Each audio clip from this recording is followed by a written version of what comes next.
Welcome to my channel. Please hit like, share, and subscribe. This is Motown Chronicles, Part 5, Diana Ross.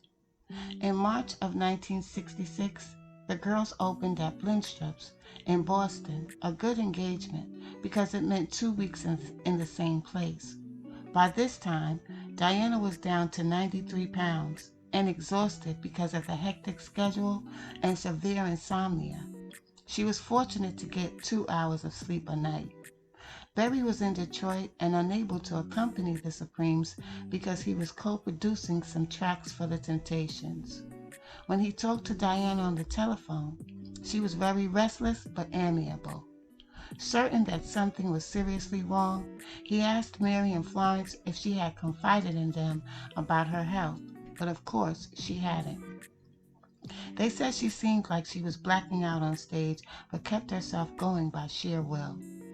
Berry would recall years later, on the third night, the group went on stage for the show, and midway into the act as they performed, I Hear a Symphony, Diana suddenly stopped singing and began slowly backing away from her microphone. Mary and Florence sang their background parts loudly and executed their choreography more broadly in the hopes of filling in the gaping hole left by Diana's silence.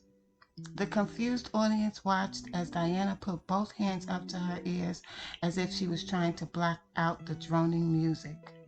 Florence, standing to her left, remembered Diana swooning and moaning. "What's wrong with her? What's happening?" the backstage staff asked each other. "What do we do?"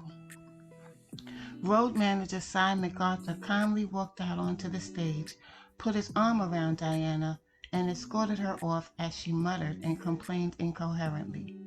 Mary and Florence, by now very concerned about Diana, finished the song and followed. An announcement was made to the alarmed audience that the show had to be canceled due to the illness of Miss Diana Ross. Backstage, the scene turned frantic. Diana lay on the dressing room couch, her head in Florence's lap.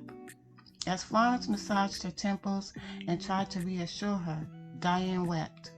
"I have this pain in my head," Flo remembered her crying. "I can't go on. Not another show. I just can't go on. It's too much." "Be quiet, baby," Florence comforted her. "You don't have to go on. You'll be all right. We're all here for you." She turned to MacArthur. "Get me the phone," she said, taking charge. "I need to call Berry."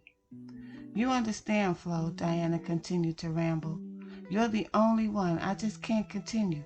Mary, her eyes spilling over with tears, stood in the background, too upset to do anything. "Is she gonna be all right?" she stammered.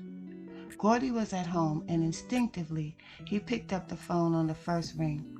"What's wrong? What's happening?" "Diane's sick, that's what's happening," Florence snapped. "I told you we've been working too much, and now look what's happened. She's sick, Berry, and we can't continue." She handed the receiver to MacArthur. "Now look, you tell this man we gotta cancel. This is all his fault, goddammit." Cy MacArthur got on the phone and apprised Berry of the situation, but Berry told him that he didn't think it would be necessary to cancel. Florence, now infuriated, got back on the line. "Look, I know a whole lot more about what's going on than you think I do." It sounded like a threat, but no one knew exactly what Flo was talking about. There's a chance that she didn't either.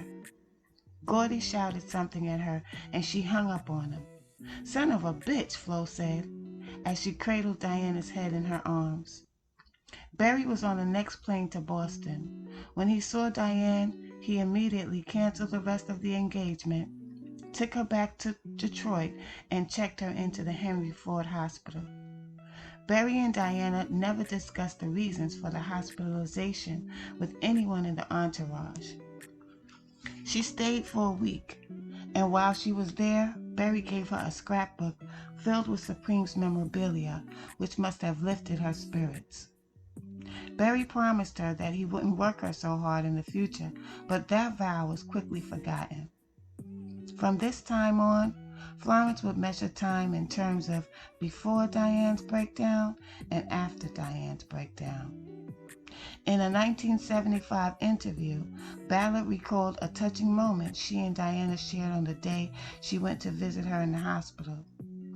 "I wasn't sure I should go," Florence remembered.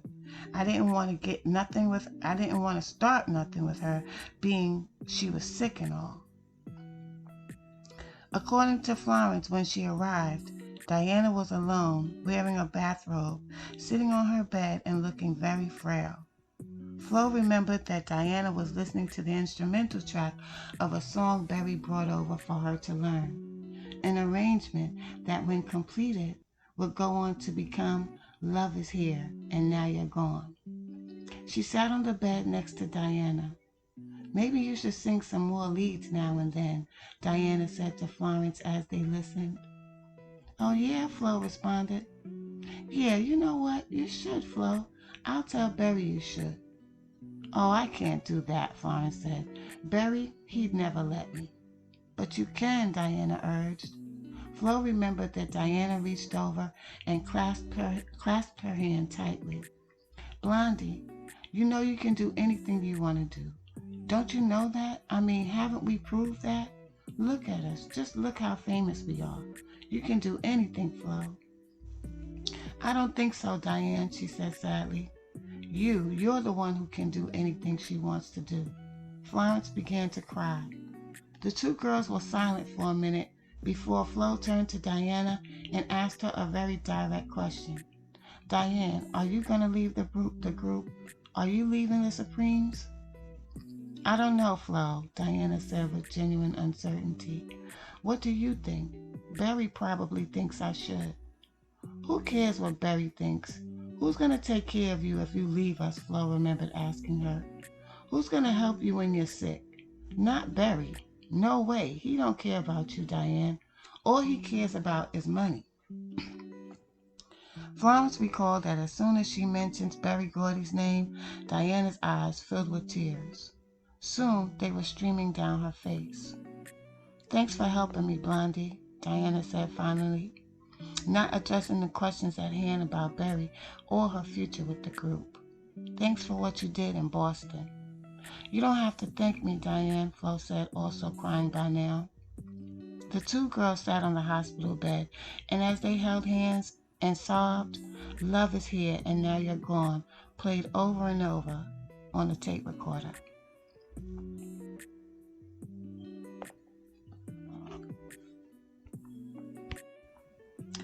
On September 2nd, 1966, Berry and the group embarked on a tour of the Far East. While the group performed in Tokyo, Mary and Florence began to see what Berry really had in store for them. At press conferences in the past, the girls usually arrived together, but beginning in Tokyo, Berry engineered it so that he and Diana would walk in first, followed just a little later by Mary and Florence. The waiting reporters had already been told who the leader of the group was. Sometimes, Berry would have his aides tell Mary and Florence that a press conference was to begin 30 minutes later than it was actually scheduled, and then have Diana arrive punctually. By the time the other two got there, nobody cared. Diana told an aide, "Mary and Florence understand their position in the group. I'm the leader and the spokeswoman. There's nothing wrong with that, is there?" While in Tokyo, Florence started dating Tommy Chapman, Berry Gordy's chauffeur, and soon they were sleeping together. Berry was incensed when he learned of the relationship. After all, she was one of his prized girls, and Chapman was only a lowly chauffeur. But Diana, who had Berry, of course, and Mary, who was having an affair with Duke Fakir of the Four Tops, were happy to see that Florence was romantically involved with someone. It seemed that after she was raped, Florence was never very interested in romance, and when she did get involved, it was with the wrong men. An affair with Obie Benson of the Four Tops ended sadly when he wasn't able to commit to her. One with Bobby Rogers of the Miracles also broke her heart when he went back to his wife, one of the Marvelettes. When Florence fell in love with Otis Williams, a tall, dark, and very good-looking member of the Temptations, whom she called Big Daddy, it seemed that it would last. It was Flo who taught me the expression, shoot the habit to the rabbit, which means make love, Otis Williams recalled. But the Temptations had become almost as popular as the Supremes, and the two schedules prevented the lovers from spending time together. When she was with Chapman, she seemed more self-assured and confident, and he was also able to take her mind off of her obsession about Diana's growing fame. Flo had become interested in Tommy shortly before they left for the Orient. The two of them were alone together in a limousine in Detroit, and he was driving her home after a press conference where Diana had been the center of attention. Florence was upset by the way Diana seemed to encourage the writers to ignore her and Mary. After that night, Flo and Tommy began seeing each other regularly. The big problem would arise, though, when Tommy wasn't on the road with the group, and Florence had an excuse to drink because I miss him so. Although Florence always drank more than Mary or Diana, she never drank alone until now, and now she was drinking more than ever. At photo opportunities in the Orient, Gordy had the girls dressed in geisha outfits and wigs, with Diana always getting the most attention. His tactics to promote Diana to the media were upsetting to Mary, but absolutely infuriating to Florence. She understood Gordy's motives. She had grown to despise him, and so nothing he did surprised her. But she was mystified as to why Diana seemed to want to hurt her and Mary. Out of frustration, Florence continued to drink on the tour, and as a result, her appearance seemed to grow increasingly sloppy. When she wasn't at peak performance, Diana would be angry at her. Rather than admit to what was ailing Ballard, she only harped on the symptoms. When they got back to the States, the group was scheduled to perform at a benefit in Boston when Florence came down with what was diagnosed as walking pneumonia. It was ironic that this should happen in the same city where Diana became sick and had been cared for by Flo. Florence had missed a rehearsal for the Boston engagement, and Berry considered sending the two girls on their own when she showed up, even though she was ill. "What are you doing here?" Diana snapped at her when Florence walked in. "I told her to come," Carly Atkins, the choreographer, jumped in. "She's too sick to sing, but she can sit and watch the routines and maybe learn that way." "Nobody can learn that way," Diana argued. "If she's too sick, then she's too sick, and I don't want to catch whatever it is she thinks she has. Blondie, turn around and go back to the hotel. I think you got rheumatic fever or something." Now Florence was angry. "Listen, Missy, don't nobody tell me where I should be or where I shouldn't be," she blustered. "Why are you so mean anyway? Why are you such a nasty bitch?" Finally, Atkins realized his mistake and ushered Ballard out of the rehearsal. Tommy drove her back to the hotel. Ultimately, the group had to cancel their performance when Florence complained that her throat was too sore to allow her to sing that night. Backstage, as they were packing to go back to Detroit, the scene was very methodical and quiet. Everybody just doing what they could to implement a quick departure after the sudden cancellation. Diana, a garment bag over one shoulder and makeup kit over the other, eased over to Florence, who was sitting on a couch sipping hot tea. "You know you're not sick," she told her. "Why don't you just go to hell?" Florence shot back without thinking. "Lead the way," Diana countered. Then, true to form, she ran back to Gordy and said, "Berry, Florence told me to go to hell. She can't say that to me, can she?" "Now, Diane, just be nice to Florence," Berry said patiently. "She thinks she's sick." Berry was more than willing to put up with these outbursts because he felt that much of Motown's survival depended on the Supremes. The group was making about $10,000 a night, which, Though a mere pittance compared to today's upscale show business standards, was substantial in 1966, and those one-nighters added up. However, he must have wondered how long he could allow this dangerous dissension in the group to continue. A week later, the Supremes were scheduled to tape a television appearance at Belle Island, a park area in Detroit. Gordy called Ballard's doctor to see whether she would be able to make the appearance. The doctor said she was still sick and probably shouldn't perform outdoors, but if she could be on stage only for an hour, he would give his permission. Gordy promised. Florence was on stage, taping from 9 in the morning to 6 at night until finally she went over to Barry and complained. "Look, Blondie, there's a lot of money to be made, and we're very busy trying to make it," he told her. "If you're too sick to be in this damn group, then you should take time off. I don't know what else to tell you." "Why are you trying to force me out the group?" Florence asked, her feelings genuinely hurt. She began to cry and ran off the set. For Flo, the most mystifying person in this drama was Mary Wilson, who wouldn't say one word to defend her or to discourage Barry and Diana. No one knew where she stood. It seemed as though she was waiting to see whose side it would be the safest to take. Before an appearance on the Ed Sullivan Show, Mary had a private talk with Florence and suggested that she wise up.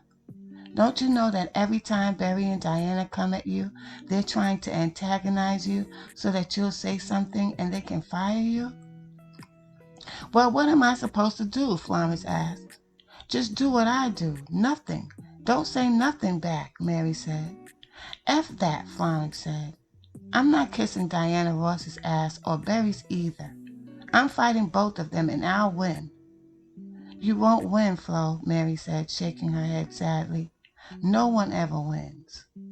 On September 25, 1966, the group appeared on the Ed Sullivan Show to promote a medley of hits and then sang My Favorite Things from their current Christmas album. For the performance, the girls wore pink chiffon dresses and ornate earrings. During the dress rehearsal, one of Florence's earrings fell off. Diana stepped on it with her high heel and crushed it. To witnesses, Diana's actions appeared to be purely accidental. After the performance, once the dressing room door was closed, Florence lunged at Diana and ripped off both of her earrings and started pulling her hair. "Help! Help me!" Diana screeched as Mary cowered in a corner, watching in horror. Two of Barry's bodyguards pulled Florence off Diana, who by now had tears streaming down her face and was crying, "What did I do? What did I do?" I will continue this in the next video, but I do want to say this. We have to remember that most of these artists at Motown at the time, they were under 30 years old. And with what had happened to Florence and the magnitude of the effect it had on her psyche, I don't think they were really experienced enough or knowledgeable enough to assist her with the problems she was having after she suffered that traumatic experience. So we're dealing with a bunch of 20-year-olds who are famous, who are making money, and who are having a ball.